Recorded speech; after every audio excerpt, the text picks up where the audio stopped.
3 గ్రహాల యొక్క కలయిక జరగబోతుంది మీనరాశిలో మే 2వ తేదీ నుంచి. అదేవిధంగా మే 2వ తేదీ వరకు, ఏప్రిల్ 2వ తేదీ నుంచి మే 2వ తేదీ వరకు శని కుజులు కలుస్తున్నారు. అందులో ఒక 14 రోజులు ఈ రవి కూడా కలిసి ఉంటున్నాడు. అంటే శని కుజ రవి ఈ 3 గ్రహాలు మీనరాశిలో కలిసి ఉంటూ అందులో మొదటి 14 రోజులు ఈ 3వ గ్రహం కూడా రవి కూడా ఉంటాడు. దీనివలన మీ మేషం వారికి ఎలా ఉండబోతుంది అంటే, ఇక్కడ మనం ఎప్పుడైనా సరే గుర్తుపెట్టుకోండి, కొన్ని గ్రహాల కలయిక మూలంగా మనకి లాభము ఉంటుంది, ఇబ్బంది ఉంటుంది. ముందుగా మనం కలిగేటువంటి లాభాలు ఏమిటో తెలుసుకుందాం మేషం వారికి. అయితే ఈ యొక్క విషయాలు చెప్తుంది నేనైనప్పటికీ చెప్పిస్తుంది సాక్షాత్ లలితా అమ్మవారిగా భావిస్తూ, ఆ లలితాంబిక అమ్మవారి యొక్క అనుగ్రహం మీకు పరిపూర్ణంగా కలగాలని మనస్ఫూర్తిగా కోరుకుంటూ, ఇక్కడ మీకు ఏలిన నాటి శని నడుస్తుంది ప్రస్తుతం మేషం వారికి.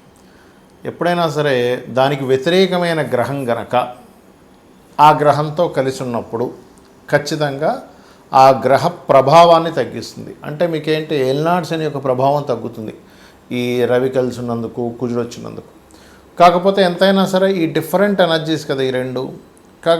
కాబట్టి మీరు ఇక్కడ అర్థం చేసుకోవాల్సిన విషయం ఏంటంటే, ముఖ్యంగా ఏదైనా మీరు మదుపు పెడుతున్నారు, దేని మీదైనా ఒక భూమి కొంటున్నారు, లేకపోతే ఒక ఇల్లు కొంటున్నారు, లేకపోతే ఒక వ్యాపారంలో మదుపు పెడుతున్నారు, ఒక ఖర్చు ఉంది. ఆ యొక్క ఖర్చు విషయంలో తొందరపడి ఏమైనా మనం ఖర్చు పెడుతున్నామా, లేకపోతే కొంతమంది ఒత్తిడి వల్ల ఏమైనా ఖర్చు పెడుతున్నామా, ఖర్చు అసలు ఇప్పుడు ఇది అవసరమా అనేటువంటిది ఒక్కసారి మీరు ఆలోచించుకోవాల్సినటువంటి పరిస్థితి ఉంటుంది ఈ గ్రహాల వల్ల. 12వ స్థానం కదండి. అదేవిధంగా 12వ స్థానాన్ని మనకి శాస్త్రంలో ఏం చెప్తారంటే, విదేశీ యోగాలు, వివాహ జీవితము, మనకు ఉండేటువంటి వ్యసనాలు. కొంతమందికి చూడండి, డ్రింకింగ్ కానీ స్మోకింగ్ కానీ రకరకాల అలవాట్లు ఉంటాయి. ఆ అలవాట్ల మూలంగా ఇబ్బంది కలిగేటువంటి పరిస్థితి 12వ స్థానంలో ఈ గ్రహాలు ఉన్నప్పుడు. కాబట్టి ఏమైనా మీకు వ్యసనాలు ఉన్నాయి, కొద్దిగా వ్యసనాలతో దూరంగా ఉండండి, మీరు బయటపడతారు. ఇక్కడ ఏంటంటే ఎప్పుడూ కూడా ఒక 3 గ్రహాలు కలిసేటప్పుడు మీరు ఏ విషయాల పట్ల జాగ్రత్తగా ఉండాలని చెప్పేటువంటిది. అదేవిధంగా వివాహ జీవితం, ఈ వివాహ జీవిత సంబంధించిన విషయాన్ని కూడా మనం 12వ స్థానంలో చూస్తాం. కాబట్టి ఈ యొక్క విషయాల్లో జాగ్రత్తగా ఉంటూ, ప్రధానంగా మీరు చేసుకోవాల్సినటువంటి రెమెడీస్ ఏమిటి అంటే, సింపుల్గా ఏమీ లేదు. మీకు నవగ్రహ టెంపుల్స్ ఉంటాయి మీకు దగ్గరలో, నవగ్రహ ఆలయాలు. సహజంగా కూడా ఒక ఆలయంలో, ఏ శివాలయంలోనో అమ్మవారి ఆలయంలోనూ నవగ్రహాలు సపరేట్గా మనకి ప్రత్యేకంగా పక్కన ఉంటాయి. అలా ప్రత్యేకంగా పక్కన ఉండేటువంటి ఆ ఆలయం వెళ్ళి అక్కడ మీరు భక్తి శ్రద్ధలతో కుజుడికి, శనికి, రవికి ఈ 3 గ్రహాల దగ్గర దీపారాధన చేయండి. మీకు దగ్గరలో గోశాల కనుక ఉన్నట్లయితే మీరు క్యారెట్లు, బెల్లము, గోధుమ రవ్వ వీటిని తినిపించండి. ఇవి తినిపిస్తూ మీరు నిత్యము గనక గణపతిని, సూర్యభగవాను ఆరాధన చేయడము, ఎక్కడైనా చండీ పారాయణము, అభిషేకాలు జరుగుతుంటే వెళ్ళి అక్కడ కనుక మీరు పార్టిసిపేట్ చేసినట్లయితే మీనరాశి భగవత్ సంబంధించినటువంటి కార్యక్రమాలను కూడా చెప్తుంది. కాబట్టి ఈ రాశిలో ఈ గ్రహాల యొక్క కలయిక ఉంది. కాబట్టి మీకు ఎటువంటి ఇబ్బంది కలగకుండా మీకు చక్కగా మీ లైఫ్, మీ యొక్క జీవితం అనేటువంటిది బాగుంటుంది.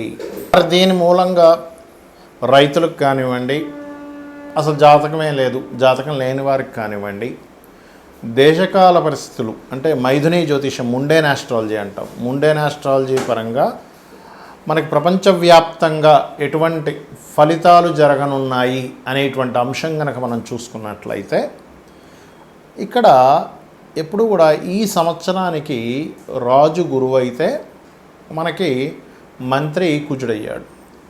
గురువైనటువంటి రాజు మీనరాశిలో ఉండేటువంటి ఎనర్జీ అంటే మనకి ఒక గ్రహం ఎప్పుడు కూడా మనకి పరాశర మహర్షి చెప్పినట్టుగా ఆత్మ సంబంధినో ఏచ ఏ నిజసధార్మిణ దశాంతర్దశాశ్వేవ దిశంతి స్వదశాఫలం.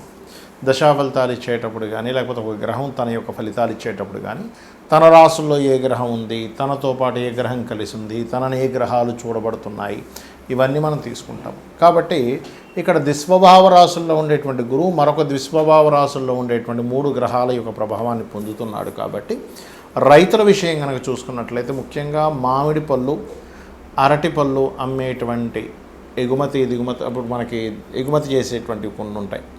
ఇటువంటివి ఈ పంటలు పండించేటువంటి రైతులు కాస్త ముందుగానే వర్షాలు పడబోతున్నాయి, అనవసరంగా పండు ఏదైనా మనకి దెబ్బతింటుంది. ఇప్పుడు ఏంటంటే వడగళ్ళ వానలు, విపరీతమైన వర్షాలు, లేకపోతే విపరీతమైన గాలులు, ఎండాకాలంలో విపరీతమైన వర్షాలు పడతాయి. చూడండి, గుర్తుపెట్టుకోండి. ఎప్పటి నుంచి ఇది అంటే మే 1-2 తేదీల నుంచి కుజుడు మారుతున్నాడు కాబట్టి దానికంటే ముందు నుంచే, ఒక వారం ముందు నుంచి దాని ప్రభావం ఉంటుంది. మార్చి 26 నుంచే ఉంటుంది. కాకపోతే అక్కడి నుంచి ఇంకా పెరుగుతుందన్నమాట, పెరగడం అనేటువంటిది జరుగుతుంది. మరి ఈ పసుపు అంటే పచ్చగా ఉండేటువంటివి ఏవైతే ఉంటాయో అందులో అరటిపళ్ళు ఉంటాయి, మామిడి పళ్ళు ఉంటాయి, ఇంకేవైతే పండ్లు ఉంటాయో వాటి మీద దాని ప్రభావం ఉంటుంది చెప్పాలంటే. మరి ఈ యుద్ధ సంబంధించినటువంటి విషయంలో అంటే ఖచ్చితంగా మీరు చూడొచ్చు, ఒక వారం ముందు నుంచే అంటే మే 2 నుంచి కుజుడు మారుతున్నాడంటే దాదాపుగా మార్చి 26వ తేదీ నుంచే ఈ యుద్ధ సంబంధించినటువంటి విషయంలో తీవ్రత బాగా పెరుగుతుంది. ఇవన్నీ అసలు మనం ఎందుకు చెప్పుకుంటున్నాం? ఎక్కడో జరిగే యుద్ధం గురించి మనకెందుకు అంటే, ఎక్కడో యుద్ధం జరుగుతూ ఉందంటే ప్రతి దేశంలో ప్రతి ఒక్కరికి ఏదో రూపంలో వాళ్ళకి దాని యొక్క ప్రభావం పడుతూ ఉంటుంది. అంటే ఏమిటి, ఇప్పుడు మనకి వంట చమురు ఏవైతే గ్యాస్ ఉందో దాని మీద ప్రభావం, పెట్రోల్ డీజిల్స్ మీద ప్రభావం, లేకపోతే ఆయా దేశాల్లో కొంతమంది మన భారతీయులు ఉంటారు. ఆ భారతీయులు అక్కడ ఉంటే ఒకవేళ కొంచెం సరిహద్దు ప్రాంతాల్లో ఉంటే కొంచెం లోపలిగా వెళ్ళి ఉండడం. ఇక్కడ ఏంటంటే యుద్ధం ఎప్పుడూ కూడా పెరగకూడదు, మనందరం అదే కోరుకోవాలి. కానీ గ్రహస్థితులు ఏం చెప్తున్నాయి మనకి? పోయిన సంవత్సరం లాగే ఈ సంవత్సరం కూడా గురువు 3 రాసులు మారుతున్నాడు. పోయిన సంవత్సరం చూడండి, మనకి పరాభవనామ సంవత్సరానికి ముందు మనకి ఏదైతే సంవత్సరం ఉందో విశ్వవసునామ సంవత్సరంలో కూడా మనకి గురువు వృషభ రాశిలో ఉండేటువంటి గురువు మిథునం నుంచి కర్కాటకంలోకి వెళ్ళాడు. అందుకే చూడండి, పరాభవం రాకముందే యుద్ధాలు ప్రారంభమయ్యాయి. దానికి సంబంధించినటువంటి చాలా చాలా చాలా ఇబ్బందులు చూసాం మనం. మరలా పరాభవనామ సంవత్సరంలో కూడా 3 రాసులు మారుతున్నాడు గురువు. అంటే కర్కాటకంలోకి వచ్చేసిన గురువు మిథునంలోకి వెళ్ళిపోయాడు. మిథునం నుంచి మరలా 3 రాసులు అంటే మిథునము, కర్కాటకము, సింహం, ఇలా 3 రాసులు మారడము, 3 సార్లు పంచగ్రహ కూటమి కలయిక, ఇవన్నీ ఏం చెప్తున్నాయి? ఇజ్రాయెల్లో ఇప్పుడు ఉండేటువంటి విపరీతమైన కాకుల యొక్క దాడి, ఇవన్నీ ఏం చెప్తున్నాయంటే ఇస్లాం కంట్రీస్ ఏవైతే ఉంటాయో అక్కడ ఉండేటువంటి దేశాలకి చాలా చాలా చాలా యుద్ధము యొక్క సంబంధించినటువంటి విషయం చాలా తీవ్ర స్థాయికి వెళ్ళనుంది. కాబట్టి ఇక్కడ ఏంటి, సామాన్య ప్రజలు, అది అక్కడ ముస్లిమ్స్ అయినా ఎవరైనా కానీ ఇప్పుడు యుద్ధంలో పాల్గొనేటువంటి వాడికి మాత్రమే ఇబ్బంది ఉండేది ఒకప్పుడు. ఇప్పుడు అలాగా సామాన్య ప్రజల మీద పడుతుంది. కాబట్టి సామాన్య ప్రజలు అక్కడ ఉండేటువంటి వారు వీలైనంత మటుకు కాస్త అక్కడ ఏదైనా బంకర్లు అవి ఉంటే వాటిల్లో కాస్త ఉండడము, ఇటువంటివన్నీ చేయాలి. ఎందుకంటే ఇక్కడ ఈ 3 గ్రహాల యొక్క కలయిక అనేకమైనటువంటి దేశాలను ఇన్వాల్వ్ అయ్యేలా చేస్తుంది. అంటే వారు కూడా మేము కూడా యుద్ధంలోకి వస్తామనేటువంటి ప్రభావాన్ని పెంచుతూ ఉంటుంది. కాబట్టి ఈ విషయంలో అతి ముఖ్యంగా జాగ్రత్తగా ఉండాలి. మరి దీనికి ఏమిటి?